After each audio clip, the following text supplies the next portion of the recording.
Well, Vermont Senator and presidential hopeful Bernie Sanders speaks in Arizona. Sanders talked about recent school shootings and encouraging a serious conversation about gun control, including strengthening background checks. Well, Sanders sides with the left on almost all issues, but he's gotten some flack for his more moderate views on gun control. He spent a good deal of his speech on campaign finance reform, urging that big donors should not be allowed to buy elections.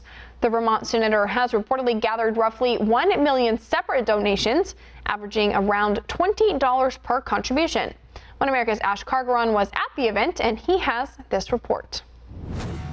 Bernie Sanders addressed a crowd of over 11,000 people here at Reed Park in Tucson, Arizona. Now, all these people came to hear Sanders touch on issues such as immigration reform, as well as campaign finance reform. But what made Friday night unique was that it marked the first time that a member of Congress endorsed the Democratic presidential candidate. So it is with pleasure, pride, and the privilege to welcome and introduce to you the next President of the United States of America, Senator Bernie Sanders. Arizona Representative Raul Grijalva introduced Sanders to the crowd after providing his official endorsement. The presidential hopeful addressed the issue of immigration reform, saying he would not deport 11 million illegal immigrants, but would instead bring them out from the shadows. Let's be frank.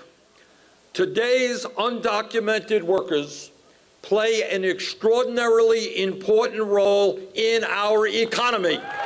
He even had a message for Republican frontrunner Donald Trump. It is not acceptable. It is not American to be defining a whole group of people who happen to come from Mexico and calling them criminals and rapists. And as he has done since he began his run, Sanders described why his campaign was gaining so much attention. This is a people's campaign, not a billionaire's campaign.